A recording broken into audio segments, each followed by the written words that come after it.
What's happening, everybody? It's your big homie Doe checking in one time for the one time, back with another episode of Donuts with Doe. And on today's podcast, which I always say this about everybody that comes on this podcast, is like they do all type of stuff, and you can't really just say, "Oh, well, he's a poet," "Oh, he's a rapper," he's a motivational speaker." Nah, you got to run it all down. For sure. You got to run it all down. And on today's podcast, we have one of those slash guys, as I always say. Today, I don't even know if I want to call him Rashad the Poet, if I want to call him by his government. But we have Rashad the Poet on today's podcast. What's going on, good people? What's up, brother? Oh, man, nothing much. Just hanging in here trying to survive. Yeah, for sure. Man, how you been doing, brother? It's been a minute since I seen you in person. In person, right. Yeah, man, I'm great, brother. I can't complain, man. Everything is good. Blessed. The family's great. Like everything is rolling in a positive way. So I'm super happy, man. Man, that is what's up, man. And here we go again, people. We have another Nashville native, man. And I always have to ask the $1 million question. Mm-hmm. What side of Nashville were you born on? I was born in North Nashville. North Nashville. Yeah. I'm a Hubbard baby. For those OG Nashvilleians, y'all know Hubbard Hospital. That's my Harry. Okay. Yeah. So Hubbard Hospital. Yeah. Hubbard. Yeah. Hubbard. You gotta say it like that. Gotta say it like that. Hubbard. Yeah. North side. Yeah. Okay. Sure. What high school did you go to? I went to Hunters Lane. So Hunters we moved like right around my I guess 7th grade, 8th grade. We moved out towards Madison, and so went to Hunters Lane. You know what I'm saying? It's another one of them Hunters Lane. Yeah, cats on Hunters here. Lane, man. We heavy out here. You know what I'm saying? I see that. We heavy. We real heavy out here. So. I ain't gonna put you in the hot seat about Madison like I did Jaren. Yeah, I saw that. I mean, that's definitely not.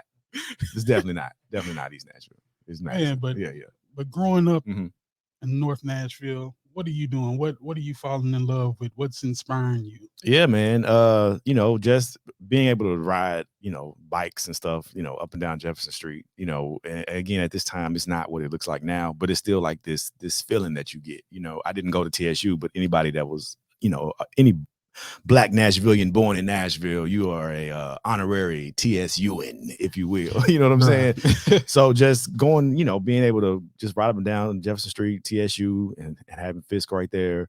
And then also just a neighborhood I grew up in, just riding bikes and just going around, going to Fountain Square. That was a big thing. That's where Watkins is now, for those who are familiar. So that was like a big thing, because you had, Foot Locker, you had all the shoe places over there. You had, the movie theater was over there. And so like, that was just a spot to go to as well, man, just trying to hang out with the older folks. Cause that's 12, 13 years old, trying to hang out with 17, 16, 17-year-olds. And so like, that was the kind of thing to do. So just that energy, man, was just beautiful, and it's missed, but it really would help, mold us and raise us. So. Okay. And growing up, did you have both parents in the household? You have siblings? Yeah, both parents in the house. My sister is younger than me. She's about 2 years younger than me. So yeah, and I have plenty of cousins. You know what I'm saying? So just always, sleeping over somebody's house, pulling up, not even expecting to stay over. Y'all want to stay? Yep. Like, you know what I mean? You know how that goes. So just that energy, man, was just always fun. Grandmother's house. My grandma lived on Buchanan. Buchanan. You know what I'm saying? Buchanan. Yeah. So, so that was just always a thing, man, just hanging out over there, like those memories being over there. And man, just again, like that whole community energy was just always a beautiful thing growing up. So I definitely miss it. I definitely appreciate it though. Man, so back in those days, music was a big part of growing up. Yeah.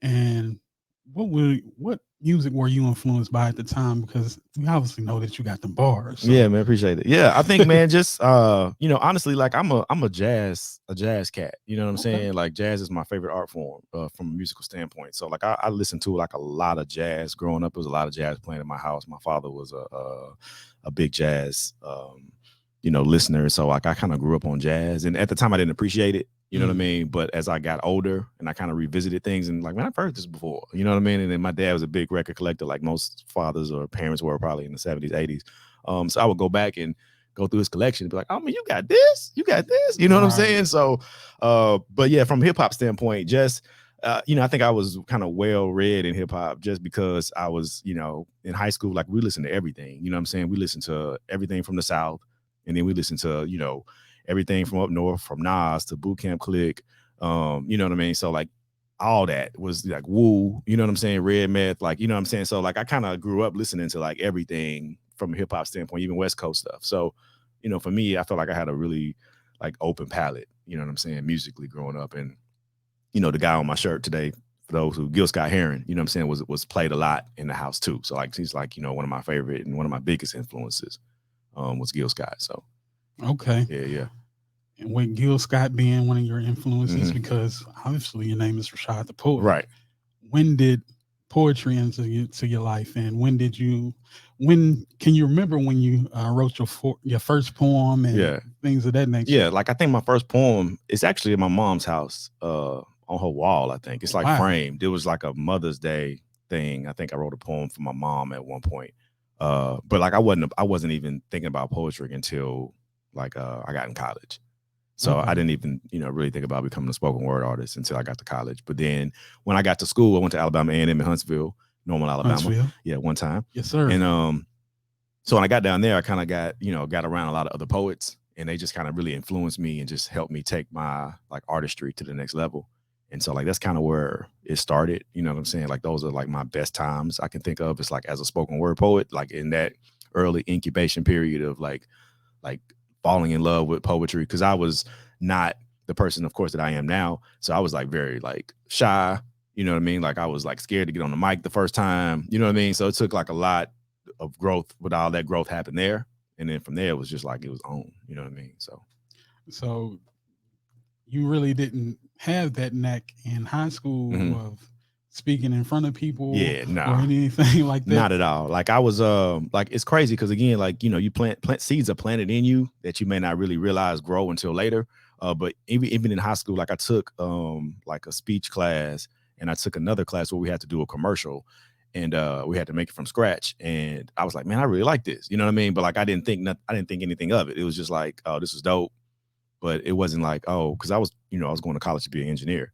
So I wasn't Word. even thinking about this at all. You know what I mean? And it really was like my senior year in high school. And you know how sometimes when you're a senior, you don't have a whole bunch of classes. So they give you like office worker or something like that. So I was working in the library, and it was just pretty much just me sitting at the circulation desk. Circulation desk, for the y'all who are new, that is where you would go to get the card catalog numbers so that you Right. could go to the card catalog Yeah. to look up, because the internet was brand new. I'm OG. Yeah, This is yeah. 1999, right? So internet was just happening, so it wasn't like getting on a computer or getting on my phone and just wasting time. So I had to figure out what to do. So I just started writing just because I was bored, and from there, it kind of like sparked this love of like writing, and just kind of went from there. So at this time, are you rapping, or No, when does rapping enter into? yeah. I mean, like I didn't start rapping. Like, of course, growing up in hip hop, you always rap, right? You Right. know what I'm saying? You always rapping around the house or rapping with your people or whatever. But I didn't rap in public until like 2010, Really? for sure. Yeah.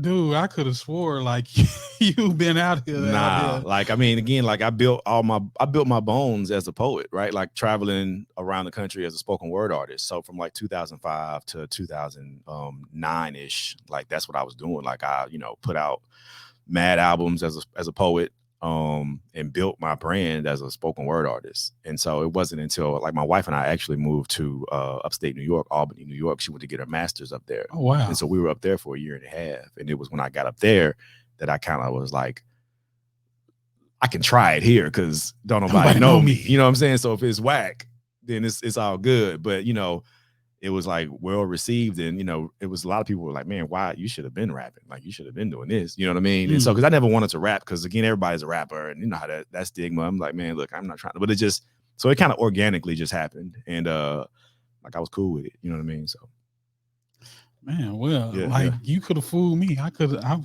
sworn that you was out here just Nah, you man, know. just out here with the poetry. But again, I mean, I think sometimes people look at poets and don't look at it like poets being able to like have bars or have like substance of content that's put together well. You know what I'm saying? We just looked at it as just like, oh, you got like a lot of consciousness or whatever. But it's like, nah, poets, we still like, you know what I'm saying? We still bar you up. You know what I mean? Just it's just kind of the delivery is just different. You know what I'm saying? But yeah, it's still there.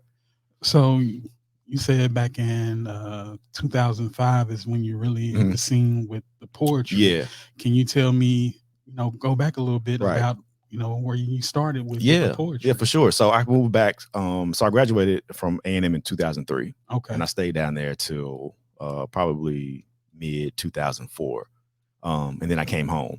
And when I came back to Nashville, it was just like it was I guess in essence, a culture shock for me a little bit because again, I had been in Huntsville just as a page poet. And so for those who may not be familiar, like page poets are just poets who, excuse me, perform, but they like they read off paper. You know what I'm saying? So I wasn't quite yet a spoken word artist. I was still like a page poet. Like I was still spitting, but it was just on paper. You know what I mean? I want you to break that down for Yeah. people because I'm ignorant to it. Yeah, for sure. Yeah, I'm yeah, the yeah. page poet Right. or a spoken word artist. Yeah, That yeah, the yeah. same thing, Right, bro. right. So yeah, so a page poet, and again, these is nothing wrong with either one of these things, right? So, but a page poet is a poet who reads their poetry off paper. When you think about poetry and difference between poetry and spoken word is the oral quality of it. So it's meant to be heard out loud. Like spoken word isn't meant to be read, like to yourself. Like you would, like if you get a book of poems and you read it in your room, right? You're reading the poetry because that's how it was meant to. That's how it was written. It was written to be read like that. Spoken word is meant to be heard. And would you say that there's an acting aspect Oh yeah, for sure. to Like spoken spoken word word? is it's in your body, it's in your voice, it's in the inflections in your tone, like all of that, and that's why it's such a popular art form because it emotes, it makes you feel something. You know what I'm saying? Where poetry, you can just read it and be like, oh, okay, that was a cool poem. But when you hear some spoken word, it's just like, oh, okay, like that moved me. You know what I mean? Right. So like that's the difference. And so like I was kind of a page poet at the time. Like I wasn't memorizing my poems yet, but I came back home and got like hit with a culture shock because this time spoken word was like super popular in the city. You know what I'm saying? It wasn't where it is now as far as like a national thing, but like in certain pockets, in certain places, like spoken word was really popular. And you can go hear spoken. You could go hear spoken word 5 times a week, 5 times in a week. You know what I'm saying? And so I would go to Kijij's, legendary Kijij's on Jefferson Street, and of course Love Noise on Sunday nights were Yes, like the sir. two main spots, right? But there were other places. Mama Leah's church had a spot over at Sir Pizza. So there was a lot of things happening at the time. But I would go. I remember one night I went to the old Kijij's on the white building on Jefferson, and man, I was in there and I had signed up, but I saw all the poets, they just got up and went crazy. And I was like, yeah, I ain't ready. So then I think I ended up going to Love Noise. And at the time, Love Noise was at BB King's downtown and He's running downstairs. down some Yeah, history I'm for saying y'all. it's not a Y'all game, that right? don't Yeah, know. yeah. And so I went down there and same kind of feeling. It was just like, oh, okay, I'm not ready. You know what I mean? Because again, I'm not going to get up there and read my poem when people are up there spitting off the top. So I was like, let me go back to the lab and get my stuff together. So I literally went back and waited like a month just to memorize all my poems and have them like tight. You know what I'm saying? So then when I came back, like it was on. You know what I'm saying? Like I think like the first time I spit, people was like, Where you been? who was dude? Like, because again, nobody knew me. You know what I'm saying? Like I'm from here. You know what I'm saying? I'm from Nashville, but like I had been in Alabama for 4 years. You know what I Right. mean? And so I wasn't on the spoken word scene at all. So I wasn't known. And so it was like, oh, okay, bruh, nice. You know what I mean? And so from there it was on. And at the time too, a lot of people were doing like chap books. You know what I'm saying? And I was like, I don't want to do a book. I want to do an album. And I was actually filming this movie at the time. And I was on set and we were just talking to some of the actors. And one of the guys, Crisis the Ramadan, was a Nashville Wow. OG. Yeah. Crisis was like, I was telling him I want to do this album, and he was like, I got a studio. And I was like, okay, cool. We can go in a few weeks. He was like, nah, we can go tomorrow. And I'm like, oh, okay. So I went, met my boy Sabo Sound. You hitting me with some OGs, Yeah, like yeah. people that I even forgot about. Yeah. You know what I'm So saying? yeah, so we went out to Sabo studio out in Antioch, and Sabo hadn't ever worked with spoken word before. So he wasn't really sure like what kind of production, what did I want. So I think we kind of like got some old Dilla from we got some Dilla joints, and I was like something like this, you know what I'm saying? And then 2 weeks later I had an album. Oh, You know what I'm wow. saying? Witness to the Truth was my first album, my first spoken word album. And what year was This this? was 2005. 2005. And that thing just like went crazy. You know what I'm saying? Like it exceeded like my expectations. It exceeded like what I thought I was going to do with it. I remember my first show, my first paid show was actually out here in Murfreesboro. At it wasn't MTSU. I think it was MTSU actually with another OG poet, D.O.U.G.H, Okay. who at the time was from Chicago poet, but he lived in Nashville. Kind of like one of the OGs of the spoken word game here in Nashville. But he took me under his wing, kind of helped me, you know, show me how to like what I need to do with my album, how I need to like really market it. And then, you know, I did my show out here, and I let him listen to the album before it came out on the way out here. And he was just like, man, he was like, this fire. He was like, Okay. this gonna change. This is dope. You know what I'm saying? So I was like, I felt good. I had the OG's cosign. So I was like, let's go. And so we dropped the record. And again, this time the CDs. The Right. CDs right here, right? You know, it's not no Spotify, no, this CDs. So this hand-to-hand combat. You know what I mean? This is on Second Ave, slanging CDs. This is so I have my album release show at Kijij's. And you know, we literally had Kijij's to capacity. Oh, wow. So like I always like I kind of post pictures sometimes of like throwback pictures or whatever of like that show. And so we all like I have on my so again, merch. My merch has always been like something that's just been like a part of like, you know, what I've always wanted to try to bring to the table. So I had stickers and I had shirts, you know what I'm saying? Witness to the Truth shirts. I had like, we had bought like about 150 shirts, and I had like 200 copies, 200 CDs. And that night we sold out of everything. Oh, wow. So 150 shirts, over 200 CDs in one night. And so like, that was just like, let me know like, okay, like, let's get it.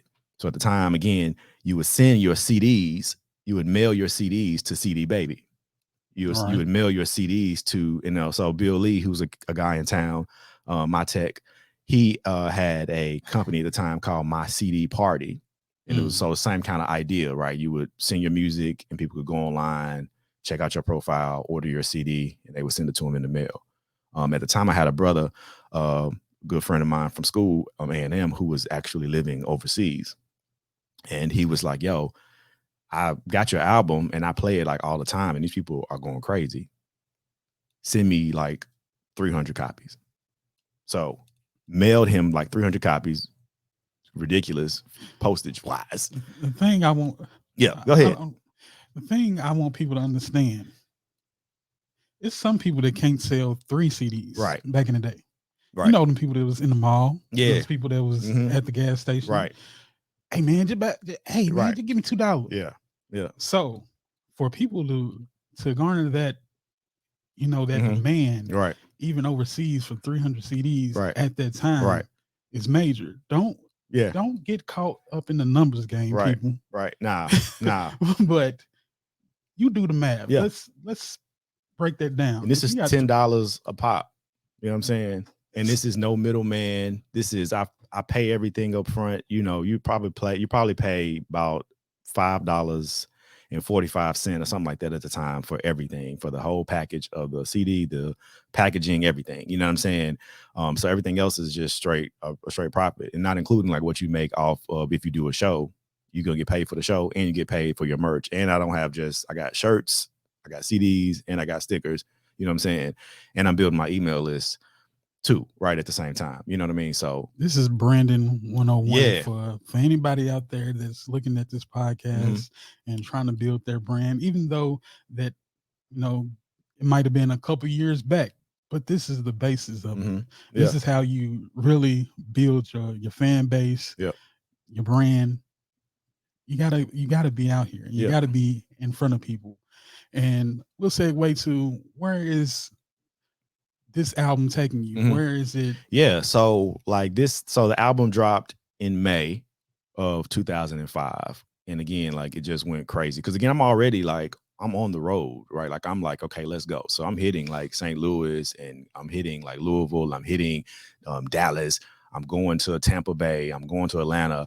And I'm driving to all these places. That's another thing too, right? Like this is 2005. And so like the crazy part of it, and I always like laugh about it because we joke about it now. Like I bought So I had an old school, not even old school, but like an older car. It was my first car that my parents helped me get, right? But like once the album dropped, within like a month and a half or so, like I had enough money and I went and bought a car with cash from like the album sales. So I'm 24, so I'm lit. I'm out here like, hey, hey. So this Master Rashad out you know, here. I'm out here like, so I'm out here thinking like, okay, like let's go. So I went and like I bought a car with cash. I bought an Impala. You know what I'm Okay. saying? And so like I was like, I got a brand new car, I got a new album. Like, let's go. So at the time I was teaching at Schwab Elementary School here in Nashville. So like this is, pre-girlfriend, pre-wife, pre-kids. So it's just me. So I'm just like, so every Friday, like after school, I'm hopping in the car and I got my destination. I already mapped out like where I'm going. You know what I'm saying? Like a week before. So I'm like, okay, next week I'm going to Louisville. Okay. On the 21st, I'm gonna hit Dallas. You know what I'm saying? On the 28th, I'm gonna go to St. Louis. So like I'm literally like mapping out a tour that I ain't even reached out to anybody. This is like the grind of like they have open mics in these places. Again, this is like MySpace is around and Black Planet is around, but like it's hard to like reach people who run these spots through those avenues. So a lot of it's a crapshoot. It's just pull up and it's just hopefully, you know what I'm saying? So like I was pulling up to like places and like, hey man, like I'm from Nashville trying to jump on, and sometimes it's like, oh, okay, cool. Get your name on the list. Night go by, popping, show crazy. Still ain't call my name. Hey, bro, what's up? Don't forget about your boy. Like, I got you, dog. Night go by, people leaving. Hour and a half, 2 hours. 30 minutes before the show ends, about 10 people left. Oh, we gotta do from Nashville. You know what I'm saying? So everybody done, you know what I'm saying? The thickness of the crowd gone. So I'm like, whatever. I ain't even mad because I'm like, this is what this is. You know what I'm saying? Get up there. I'm finna just smash it though. Go ahead, can I do like 2? Yeah, you can do 3, bro. You know what I'm saying? He ain't even paying. He just like riding, not even, you can do 3, good. Smash. Everybody like, oh, bro, like, hey, bro, I didn't know, bro. Like, hey, we got to have you back as a feature, bro, blah, blah. You know what I'm saying? And, a lot of times, again, like you would be hot about that because you done drove 6 hours and then you don't even get to perform in front of 10 people when it was a room of like 100 people. You know what I mean? But like everything was like a seed. Like I'm just planting seeds. You know what I'm saying? Because out of those 10 people, 5 people gonna tell somebody. And they're gonna tell somebody, but everybody bought something. You know what I'm saying? So it was worth I got my gas money back, I got everything back, you know what I'm saying? But the main thing was like I built a relationship. So now it's like I was able to come back a few months later as a feature. You know what I'm saying? And so it was even better because I was a feature. So like that happened, in like almost every city, right? And you know what I'm saying? It was just like you had to build up this name because again, we're not in the age of like people could just go online and check you out. It's like, no, you got to get out here and like really like build your bones as an artist. Because no one can just check you out. Like you got to get out here and grind for it. And so even in that time, like I did the record. And then like a couple months later, my cousin who was living in Florida at the time, like he took my album and he stripped away the music and just had the vocal. And then he put the vocal behind like some other joints that were out at the time. You know what I'm saying? And so one of the joints was like the Mike Jones, you know what I'm saying, back then joint. Like back then they didn't want me. You know what I'm saying? And he put it behind that, like just one of my, and I was like, this kind of crazy. So I was like, bruh, I went to Sabo and I was like, hey, we can ready to do a mixtape. He was like, are you finna rap? I was like, nah, we're gonna do a poetry mixtape. He was like, what? I was like, man, I ain't heard nobody do this.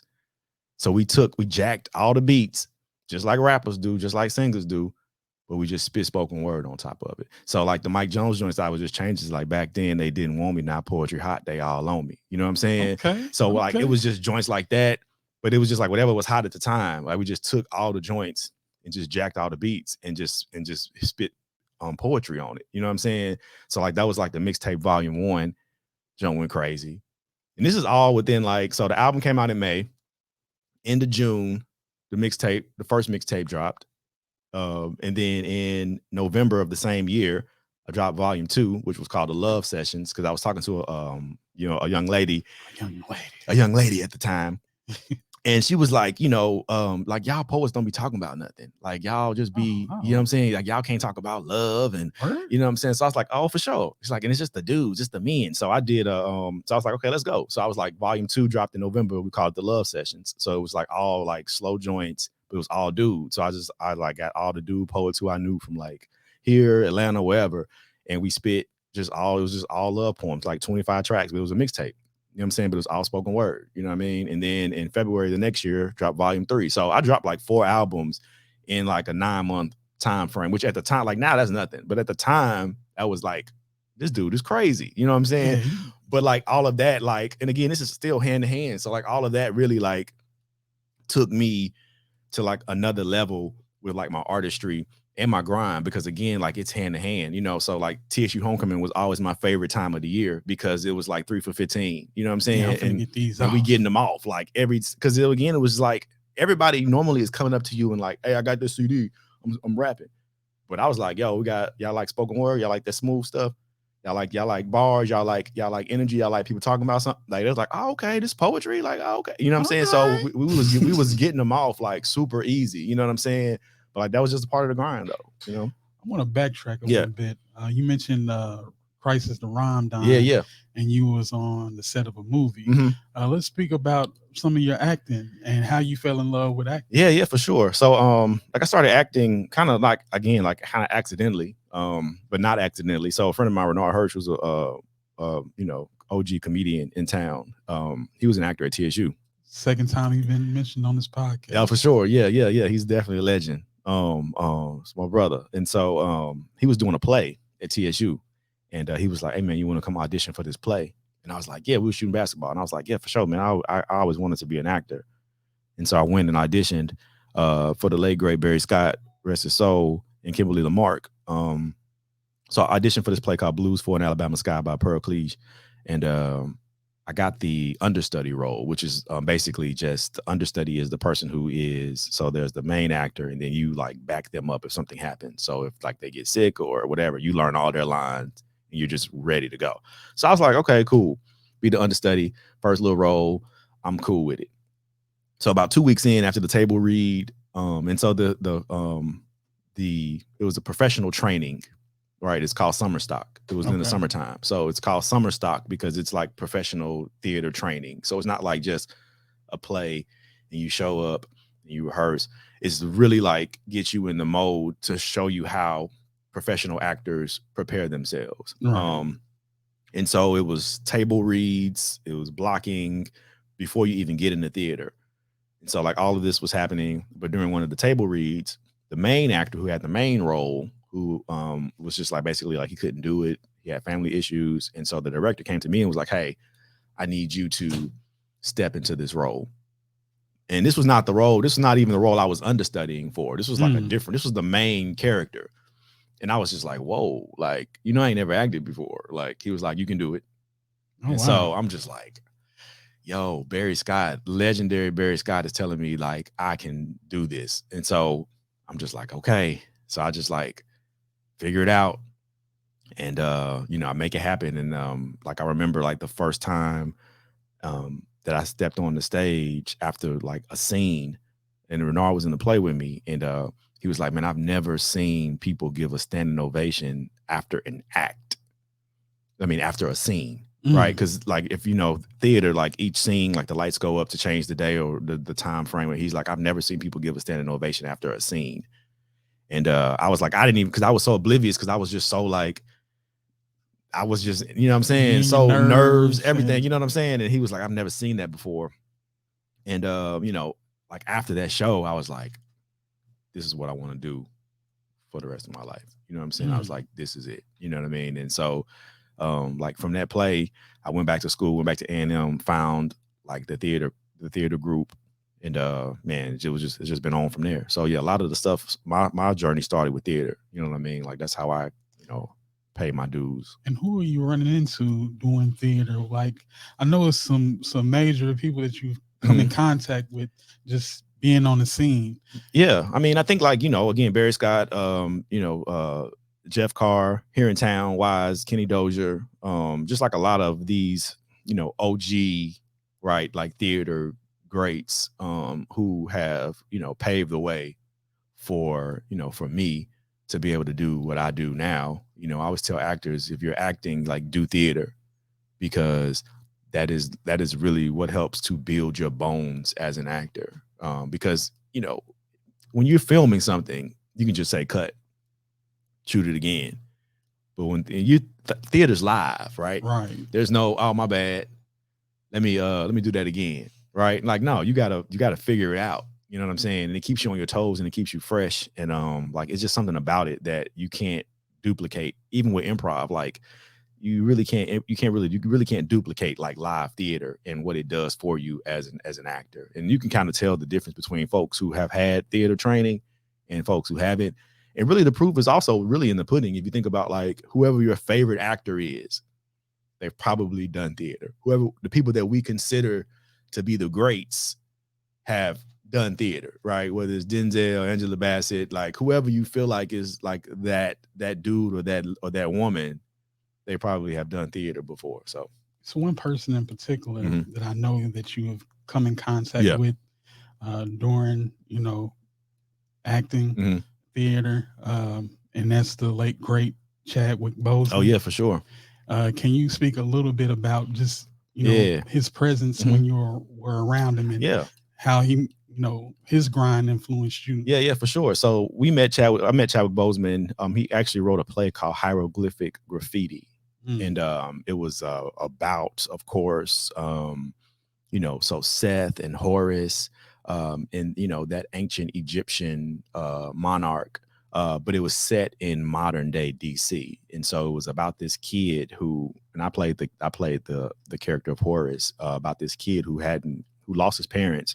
He was living with his uncle, but he would have these visions, and he would use graffiti to, like, create these messages all over DC that were like hieroglyphics, and people couldn't really read them except for this homeless guy who was, like, able to understand, and he could see him, and he could see dead people. So his father was dead, and he could see mm, him. And so it was just this amazing piece of work. And this is Chadwick Boseman before the actor. Like, he had probably been doing some acting, but he was a writer and a mm. director. And so he came, Barry brought him in. He came to TSU while we were doing the play, and just talked to us and just chopped it up about, like, just like poetry, because he was a avid poet, a reader of poetry, and he enjoyed spoken word. And so he was, like, again, the actor and director.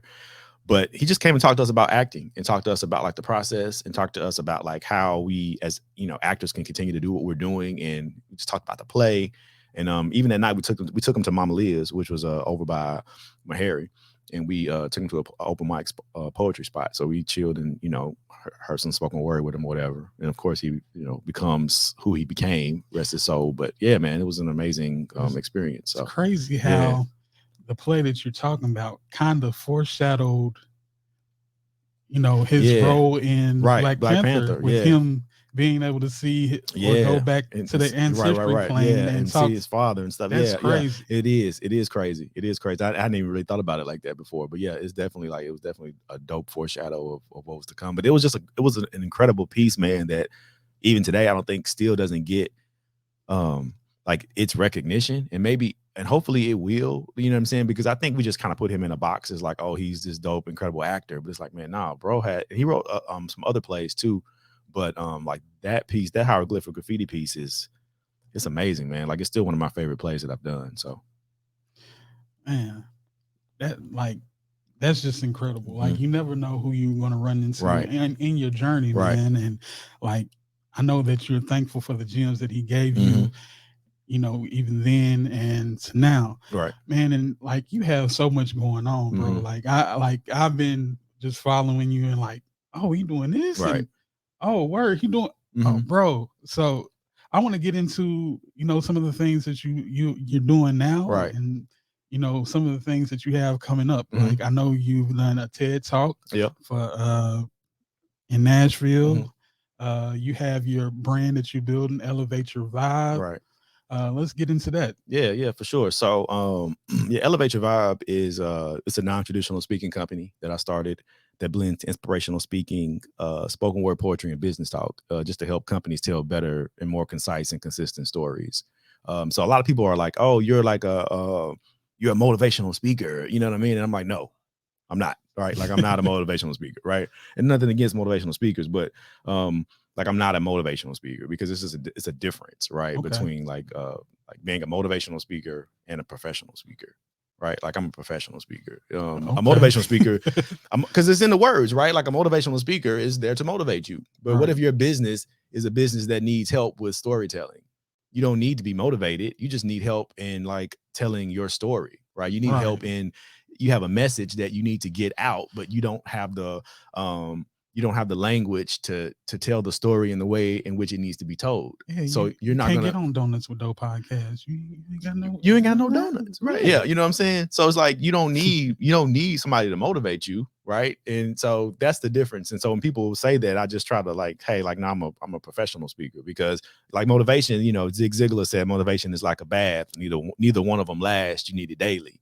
So somebody coming to motivate you is cool, but it's gonna wear off. But if I'm coming to like drop gems and drop things in your business that are going to help your business for the long term, that's more valuable, right? Right. You know what I mean? So like I try to like make sure people, even professional speakers who are coming up, like I'm like, look, don't call yourself a motivational speaker, because if you do, you're going to pigeonhole yourself into like only being able to do like one thing. They're going to call you for like the high school stuff and the, college come get us hype stuff, but like you're not going to get to go speak in corporate places because they don't need motivation. So, And what does that look like? Mhm. What does okay, we're booking Rashad the Right. Poet today, and he's going to come in. Mhm. So what does that look like? Yeah. So, Set that up for me. so this a more recent thing I just did was with a business who was trying to, um, basically kind of tell their story through one of their QBR meetings, right? Quarterly business review. And so we kind of just sat down and talked about, as a tech company, and we kind of talked about like what their goals were. And then, so what me, I make things super unique for the company that I'm working for. So like, I'm big on data. So send me a whole bunch of information, right? So they'll like send me, a lot of emails with like a lot of stuff in it that deals with the office, deals with the language, deals with whatever they're doing. So I'll take all that information, and then like I'll build story around it. I'll build a talk around it. You know what I mean? And so then I'll go in, and I'll give the keynote. And so the keynote is not just like me getting up with like a PowerPoint and pointing to stuff and talking. It's more conversational, but it's the poetry is blended in, right? The rhyme is blended into it. So it's not like I'm talking, then I stop and do a poem. Then I start talking again, then I stop. I don't do that, right? Like it's just all blended together. So I'm like talking, and then it's just like, did he just rhyme? Wait, is he rhyming? That's a story? Oh, he's back to the business talk, back to the, so it's like all blended together, and you never know when it's gonna hit. You know what I'm saying? So like that's like, this like uniqueness that like I've been able to create, that has like, again, in the industry that I'm in, which is basically I do mostly corporate stuff, like that is not something that they see. So when they see it, it's just like, wow, like that's pretty dope. And it's like something that's long lasting because I'm doing it in a way that allows them to remember it. You know what I'm saying? So more than they would just somebody coming in and just talking to them about whatever. So And what came first? Did the book come first, the Mhm. Elevate Your Vibe book, Mhm. or did the actual speaking engagements come first? Yeah, the speaking came first. And again, I have been doing like off and on stuff for years, right? Like I was uh I was doing an event, like I was hosting an open mic somewhere. I think I was at the Frist or something. And a guy came up to me and he was like, "Man, I love how you were able to control the crowd and make us laugh. And you just did a good job of emceeing." He's like, "Could you come and talk to my company?" And I was like, talk to them about what? You know what I'm saying? I'm like, what you talking about, bro? He's like, "Man, yeah, we got a conference." It was like a major pet company. And I was like, I mean, like I'm not a speaker. And so I was like, I don't know. He's like, well, I'll give you some information and just put something together. So he sent me like some stuff, and I just put together this thing. Then in hindsight, I'm like, man, this was whack. You know what I'm saying? But he was just like, oh yeah. So I did it. I did like a 30-minute joint. And it's always funny because when I talk to my speaker friends, because we always like run down like our first speaking engagements, and people are like, yeah, I did. Mine was like $100. I had a gift card. They gave me a chicken plate. You know what I'm saying? Not a chicken plate. Yeah. And so I was like, dang. I was like, yeah, my first speaking gig was $3,000. You know what I'm saying? Wow. And this was in 2015. You know what I'm saying? And I was like, bruh, they just gave me $3,000 to talk for 30 minutes. I'm like, this is crazy. You know what I'm saying? So I was like, all right, but I still wasn't looking at it as like a career. And they brought me back. Like I did that event for them for like two or 3 years, like, you know what I'm saying, in a row. But it's something about being a willing servant. Yeah, for sure. You know, just stepping out on faith and Yeah. saying, you know what, God, you put this opportunity in front of me. Mm-hmm. Let me take advantage of it. Right. Because I could have easily just been like, nah, man, I don't do that. But it was intriguing just because it was just like, you saw something in me that I didn't necessarily see in myself yet. You know what I'm saying? This was a stranger, right? Who was just like, man, like I love what you did. Like, can you come do something like that for us here? Even though it was in a different way, it was still like me being able to use my gift. You know what I'm saying? It wasn't like he was asking me to come and do surgery. He was saying like, come just kind of do what you did, but just do it for us in this way. You know what I mean? So it was the same type of energy, but it was just like, okay, let me just go see what's good with it. Because it's in you, not on you. Facts. You know what I'm saying? It's already there, right? And I can tell people, like, everything you need is already in your hands. We just searching for everything everywhere else, but it's like already in front of us. So for me, it was still just like I was doing all these other things, but it was like these things were already in front of me. And again, like I was doing these one-offs, like I was doing stuff for healthcare companies, you know, same type of energy. Like they would call me, hey, can you come do this? Check be super nice. But I'm not like connecting the dots. That's like, bruh, this is what you're supposed to be doing. You know what I'm saying? I'm still just doing everything else. And it wasn't until I did the Periscope program with the Nashville Incubation Center, which is basically like it just teaches artists how to become better business minded folks. And so you have to you have a mentor, you have like a professional mentor who's out there in the world doing big things or whatever. And they like kind of mentor you, whether through email or sometimes in person. And they kind of help you figure out what you want. Because at the end of the night, at the final session, it's a 7-week program. At the last day, you pitch to an audience and you pitch to judges, like whatever it is you want to bring to the table. So for me as an artist, it's like, okay, I'm not trying to pitch like me as an MC, because like I'm not like being signed and all that. Like that's not my goal. I don't care nothing about that. So as an actor, not trying to do that, because really like as an actor, all I can do is audition. So there's nothing I can really pitch. So I was like, I don't know what I'm going to pitch. I was taking all the gems and the jewels from the classes, but like, I was like, I don't know what I'm going to pitch. And I was having a meeting with my mentor. And for whatever reason, I just brought up, I was like, yeah, I go into companies and I do this thing where I blend speaking and poetry and their business talk. And I put it all together and do these keynotes. And he was like, stop. Is it? He's like, what are you doing? And like, this guy's like a major player in like the online business of like Ticketmaster. Like he's Brainchild, one of those dudes, right? He's like, what are you doing? He's like, that's what you're supposed to be doing. He's like, I've never heard anything like that in my entire life. And he's like, I would pay right now if I had he was like, that's it. And so like, that's when the light bulb was like, bing. So like that night I went home, you know, hey, babe, talking to my wife. Hey, listen, excited. You know what I'm saying? And she's like, well, let's figure it out. And like, so she, Slow down, baby. Yeah, she, being that, being what what wives are to us, you know what I'm saying? She was like, listen, so like, let's do this. What if it was that? And just using her, like, and she was like, what about elevate? You know what I'm saying? I was like, elevate your vibe. Like, that's what I do. Like, I go in, I literally change people's moods and their thoughts and their attitudes and the way they think, you know what I'm saying? And so we were like, that's it. And then like from that night, it was just on, you know what I'm saying? Like I put branding stuff together, started reaching out to people. And again, this goes back to when I was talking about earlier about the email list. So all these email lists that I have created, like I got over 10,000 emails. And this is from like years of like from 10K? 10K. Like, no, not saying they all work still, but you know what I'm saying? Hey, but it was a body attached. It was yeah. And so, right. And so from 2005 till, like this is like 2018, like I'm just going back. I'm like, okay, how do I get clients now? Right. Because now I'm doing this, but how do I reach out to people? Who do I reach out to? Like I got 10,000 emails. So I crafted the emails like, hey, because I was doing like monthly emails anyway. But like now it's like, okay, I got to shift this focus to like me being a speaker. And so I sent an email out and was like, hey, if you need a speaker, I'm doing this. And people started reaching back. It was like, hey man, like, can you come talk at our church? Or can you come to this, can you do this graduation talk for us for our youth in the detention centers and stuff like that? You know what I'm saying? So my earlier clients were just people who were on my email list who were just like, oh yeah, we need a speaker for our office thing.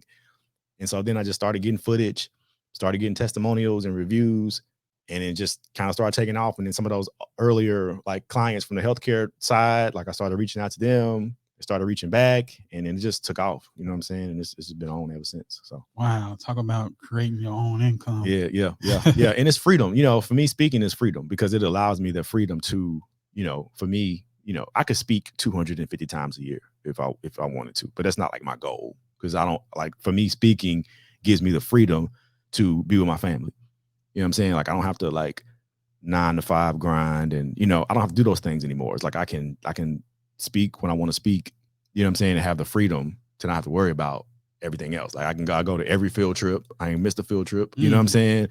I can go to doctor's appointments. I can do what I want to do because that's what this does for me. Like for me personally, it gives me freedom. But for my clients, it gives them like this value that they can't really get like anywhere else. You know what I mean? And so like it's a win-win, and it's nothing beats it. You know what I'm saying? So let's get into the Nashville Dads Club. Yeah, for sure. Something I can. Yeah, dads in the building. Let's go. I could have been casted for that. Yeah, you know what I'm saying? We got to get you on the episode. That's what we got to do. You know what I'm saying? For sure. I'm ready. I can play myself. Right, I can play somebody you know else. what I'm saying? For sure. Yeah, let's get it.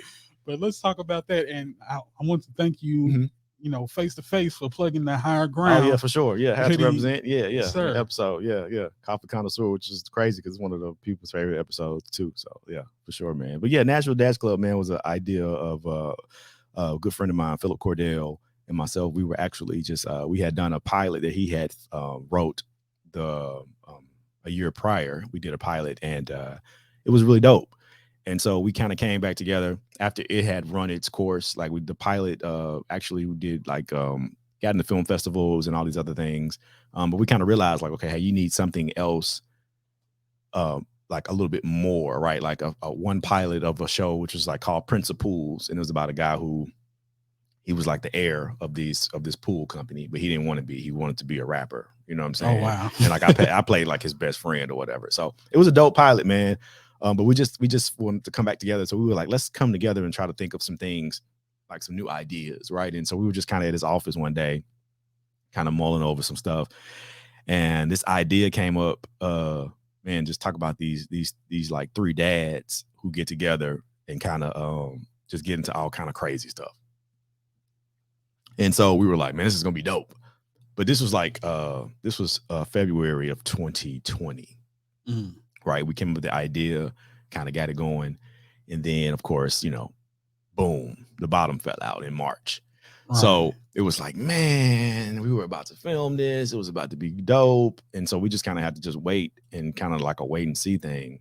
But like around October, we were like, look, we're going to get a small crew together and we're going to get everybody, make sure everybody's masked up and just try to be as safe as we can. And we're going to try to knock these episodes out. So we did 8 episodes in 2 days, and so it's a short form series. So it's like 4.5, 5 minutes long each episode. So we got together with everybody in October of 2020, filmed the whole thing. Everybody was safe. Nobody got sick, thankfully. And, once it was done, once the editing, everything was finished, we were like, man, this is kind of fly. You know what I'm saying? But again, it's not about us thinking it's dope. It's like, what the people gonna say? So we released it a few months later, and man, it went crazy. Like, you know what I mean? It just went stupid. And we were just like, wow, like this is crazy. Because pretty much it was just all us doing it. Phil's company was behind it. And it was just like, we just kind of did it. And Danny Dones as well, who directed every episode. He also was a writer. He's co-creator as well. And so we kind of just put it all together. And it just went crazy, man. And the first season had over 2 million views across all social media platforms. And so we were just like, oh, we got some. Okay, this is lit. You know what I mean? And so we were like, okay. So we filmed season 2. earlier this year, and I mean late last year, and we released it early this year, and it just went crazy again. You know what I'm saying? And this year we were able to step it up production wise, step it up, just with like special guests and all those other things, and just took the story to the next level, like took the foolishness to the next level. And so again, it's just like, man, it's just crazy that we're actually like building like a brand that people are really like. We've done like super, you know, a lot of like several podcasts, been on like a lot of the shows here in town. See y'all throw the first pitch. Throw the first pitch at the Nashville Sounds game. Yeah, man. So it's like, it's been dope. But again, it's like, it's that ground level, which takes me back to like 05 for me. It's like, man, we building something. You know what I'm saying? We're building something really, really powerful and really, really strong. And we're just planting the seeds, and it's just growing. So like, yeah, the Dad's Club is something I'm really, really proud of, because again, we're just like, you know, putting our stamp, you know what I'm saying, in a place. So it's really cool. Ooh, man, like I'm a fan of it, because I'm a Murfreesboro dad, but yeah, for sure. Dad, Still, you know how it is. Yeah, for sure, bro. Like I'm proud to know you and see what you're building and everything that you got going on, man. I'm just a big fan and appreciate seeing the face out there that I know personally, that's, you know, out here representing for us. Yeah, for sure, man. And vice versa, bro. Like, I'm proud of you, bro. Like, I think about like just us as like artists, you know what I'm saying, and where we've come from, how we started the game, and where we are now. You know what I'm saying? It's just like what you are doing and how you have this podcast, everything that you got your hands on, bro. Like you spreading that love, and you're creating. You know what I'm saying? Like, you've never stopped creating. You've never stopped being dope. You know what I mean? And like that's a powerful thing, bro. And there's, you know, from one black man to another, bro. Like, I'm proud of you, bro. You know what I'm saying? For real. Hey, for real. I appreciate it. Yeah, for sure. Before we get out of here, yeah, I got a segment. It's called Half a Dozen. Yeah. And we don't have a sponsor for this, but today the unofficial sponsor is gonna be Donut Country out of Murfreesboro. Yeah. They got 2 locations here in Murfreesboro. You know, it's when I say half a dozen, it could be a half a dozen of anything I pick in category wise. Right. So it could be a half a dozen of your favorite poets. Right. Yeah, we'll just go with that. Okay. We'll just go with yeah. Give me your top 6 favorite poets. Oh man, that's gonna be tough. Okay, let me just run it down. So we're gonna go Gil Scott Heron off top. We're gonna go County Cullen, dope poet. We're gonna go Nikki Giovanni. I got a story about County Cullen. I'll tell you. Okay, for sure. Yeah. So we're gonna go. So we got Gil Scott, County Cullen, Nikki Giovanni. I gotta go with some folks from school. Arima Cleveland, crazy poet. Up here, even in Nashville, like Tia Mitchell. I'm sorry, Tia. Tia is another dope poet.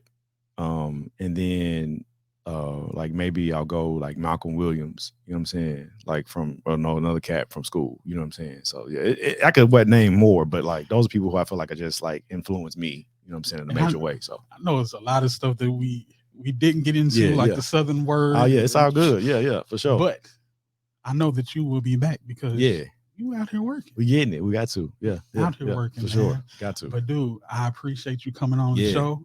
And I look forward to seeing everything that you develop with the Elevate Your Vibe. Maybe you need to come talk to, you know, the people that come on the podcast. Maybe they need to elevate their vibe. Yeah, always. We always iron sharpen iron. You know what I'm saying? Yeah. You know, come speak on Spread the Positive. Yeah, for sure. Yeah, for sure. Drop me in. Dude, Rashad Tha Poet, it's been a pleasure. And I thank you for coming on Donuts with Dough. And all y'all out there, if y'all watching this, tell your friends about it. Like, share, subscribe. Because we need to build this. This is a platform for y'all, because there's a lot of people that do things behind the scenes that you don't know about. For sure. And you need to know. That's what Donuts with Dough is. We shout out the people that work behind the scenes. So Rashad, again, appreciate you, bro, for coming on. Yeah, man. Appreciate you having me, dog. 100. Yeah. Sir. Yeah.